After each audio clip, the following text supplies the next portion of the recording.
नमस्कार. ग्रंथ सूक्त सत्र 10वे सूत्र सुहृदांची पुस्तकं. ग्रंथ सूक्त सत्र 10वे सूत्र सुहृदांची पुस्तकं. आपलं आजचं पुस्तक साताऱ्याचे श्रीराम नानल लिखित कोवळी सकाळ चपराक प्रकाशनानं प्रकाशित केलेलं, मे 2026 मध्ये प्रकाशित झालेलं 100 पानी 175 रुपये किमतीचं पुस्तक म्हणजे श्रीराम नानल लिखित कोवळी सकाळ. कोवळी सकाळ ह्या पुस्तकाचं सगळ्यात महत्वाचं वैशिष्ट्य म्हणजे या पुस्तकाचा लेखक खरं सांगायचं म्हणजे हाडाचा बँकर आहे. अगदी कॉलेजच्या दिवसांपासून निवृत्त होईस्तोवर एक संध एक सलगपणानं ज्या क्षेत्रामध्ये काम करणारी जी पिढी होती त्या पिढीचा उत्कृष्ट प्रतिनिधी म्हणजे श्रीराम नानल. मनापासूनचा प्रामाणिक निर्लस निर्मोही व्यक्तिमत्व म्हणजे श्रीराम नानल. ही व्यक्ती पूर्णपणानं बँकर आहे, आर्थिक क्षेत्राशी निगडित आहे. साताऱ्यासारख्याच ठिकाणी राहून जिल्हा स्तरावरती अगदी लीड बँकर म्हणूनही किंवा जिल्हा प्रमुख म्हणून काम केलेली अशी व्यक्ती आहे. पण वैयक्तिक आयुष्यामध्ये अत्यंत उत्कृष्ट वाचक आहे आणि पूर्णपणानं घरामध्ये अध्यात्माची, संगीताची, कीर्तनाची परंपरा आहे. असं असून सुद्धा त्यांच्या निवृत्तीनंतरच्या काळामध्ये त्यांनी प्रामुख्याने जे लेखन केलं ते आर्थिक विषयांवरचं लेखन आहे.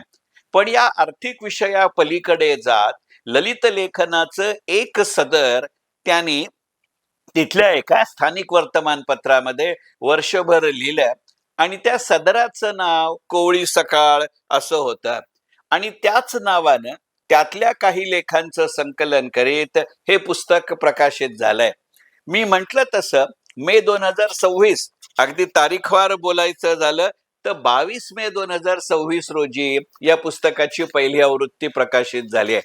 या पुस्तकाला कदाचित कोवळी सकाळ म्हणण्याचं कारण असं असेल की श्रीराम नानल जेव्हा पोदार कॉलेजमध्ये शिकत होते आणि नंतरच्या टप्प्यावरती शिकता शिकता बँकेमध्ये अर्धा वेळ नोकरी करत होते, त्यावेळेला त्यांची जी मित्रमंडळी होती त्यातल्या बहुतेक मित्रमंडळींनी याला शुभेच्छापर असे जे काही संदेश दिले, या संदेशांच्या सुरुवातीनं हे किंवा त्यांच्या समावेशानं या पुस्तकाची सुरुवात होते. अगदी या पुस्तकाचं मनोगत किंवा प्रस्तावना सुद्धा श्रीराम नानलांचे कॉलेजमधले वर्गमित्र, टाटाचे ज्येष्ठ सल्लागार माधव जोशी यांच्या प्रस्तावनेनं किंवा मनोगतानं होते. अशाही अर्थी त्या कोवळ्या वयामध्ये लिहिलेल्या पुस्तकांचा किंवा मैत्रीला जागत आठवलेलं पुस्तक आणि लेखन म्हणजे कोवळी सकाळ असं आहे. मी म्हटलं तसं विविध विषयांवरचे ललित लेख असं या पुस्तकाचा भाग आहे किंवा असं या पुस्तकाचं स्वरूप आहे. एकूण 27 लेख या 24 लेख यांचा समावेश या पुस्तकामध्ये आहे. अगदी अलीकडच्या काळामध्ये ग्रंथ सूक्तमध्ये आपण ॲन फ्रँक यांचा समावेश असलेलं सूत्र धरून काही पुस्तकांचा समावेश केला होता. श्रीराम नानलांच्या कोवळी सकाळ या पुस्तकामध्येही ॲन फ्रँक वरती एक लेख आहे आणि त्याचं वर्णन करत असताना एका लहान मुलीची असामान्य कहाणी असं शब्दांकन किंवा शीर्षक श्रीराम नानल त्यांच्या या पुस्तकामध्ये देतात. परंतु केवळ अशाच पद्धतीच्या आंतरराष्ट्रीय राजकारणाचा समावेश असलेल्या व्यक्तीचं ललित लेखांकन असं या शब्दाचं किंवा पुस्तकाचं स्वरूप नाहीये. या पुस्तकातला पहिलाच लेख आपल्या स्वतंत्र महाराष्ट्राचे पहिले मुख्यमंत्री यशवंतराव चव्हाण यांच्यावरती लिहिलाय आणि त्याला महाराष्ट्राचे भाग्य विधाते असं नाव दिलंय. लालबहादूर शास्त्रीजींवरतीही एक लेख याच्यामध्ये आहे आणि त्याचं शीर्षक संरक्षण आणि अन्न सुरक्षेला दिशा देणारा दीपस्तंभ असा आहे. साधारणपणे शास्त्रीजींवरती लेख लिहिणारा मनुष्याला अटलजींवरती लेख लिहायचा मोह आवरत नाही, कारण शास्त्रीजी आणि अटलजी हे एका पक्षाचे नसले तरी एका वृत्तीचे नेते आहेत. त्यामुळे शास्त्रीजींच्या प्रेमात आणि लोभात असलेली व्यक्ती अटलजींवर साहजिक लिहिती होते. श्रीराम नानल आणि त्यांचं कोवळी सकाळ हे पुस्तक त्याला अपवाद नाही.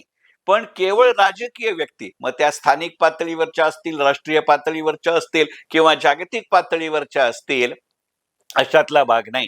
तर वेगवेगळ्या पद्धतीनं हिंदी संगीत, सिने संगीत, मराठी भावगीत यांच्यावरचेही काही लेख आणि तशाच पद्धतीच्या नारायण सुर्व्यांसारख्या कवी आणि कवितांवरचे लेख अशांचाही समावेश श्रीराम नानल यांच्या कोवळी सकाळ या पुस्तकामध्ये येतो.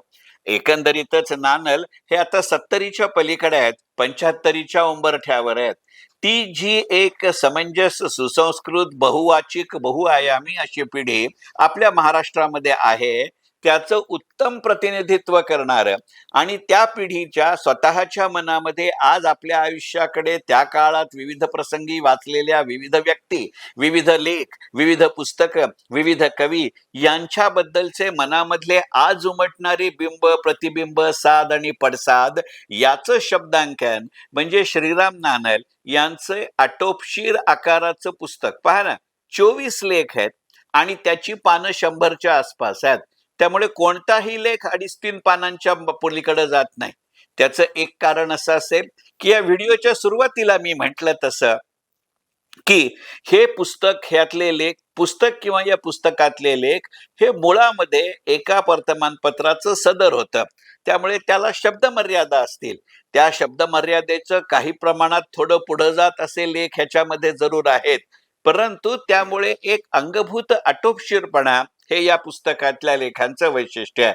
असं असलं तरी त्या आटोपशीर आकारात दिलेल्या विषयाला पूर्ण न्याय देणारा एक निस्पृह लेखन किंवा शब्दांकन अशा अर्थानं श्रीराम नानल यांच्यासारख्या निर्लस पण अत्यंत प्रभावी वाचकाच्या मनात उमटलेले 7 प्रतिसाद म्हणजे चपराक प्रकाशनानं मे 2026 मध्ये प्रकाशित केलेलं श्रीराम नानल लिखित पुस्तक कोवळी सकाळ.